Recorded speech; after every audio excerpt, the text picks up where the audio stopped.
Here are the top 5 new movies I watched in March. At number 5, I have Mike and Nick and Alice. I'm not such a big fan of this movie's title, but I did find the movie itself to be pretty funny. It's a blend of different genres that includes sci-fi, comedy, action, and crime. And James Marsden, Vince Vaughn, and Asa Gonzalez have an easy-to-like chemistry together. But the movie does get a little too carried away with the pop culture references and needle drops, and I ultimately think it works better as a comedy than anything else. But nevertheless, I was entertained. At number 4, I have They Will Kill You. It is an often derivative and bare bones action horror comedy, but I still found it to be a gory and over the top fun time. With a blast of a lead performance from Zazie Beetz, kinetic fight sequences, visually stylish camera work, and a deliciously cheesy script, They Will Kill You is an action packed, darkly humorous,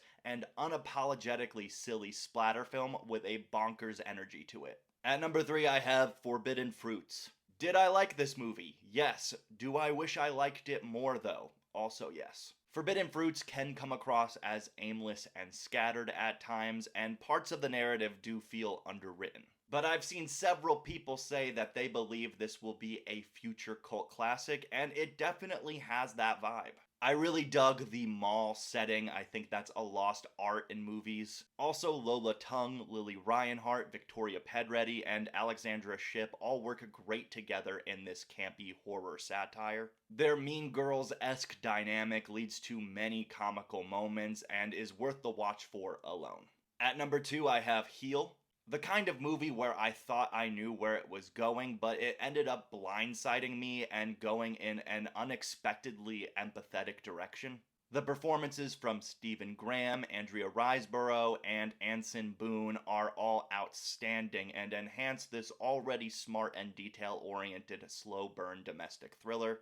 And finally, at number 1, I have Project Hail Mary. I think this is the best movie of 2026 so far. It's a visually dazzling space odyssey with an emphasis on the power of companionship that is extremely endearing, largely thanks to an effortlessly charming lead performance from Ryan Gosling and his character's lovable dynamic with the adorable alien creature known as Rocky. There's so much heart behind their friendship, which brings an abundance of humor, emotion, and warmth to an already suspenseful adventure. I really appreciated all of the practical effects, and despite some small pacing issues towards the end, I was still very moved by this movie.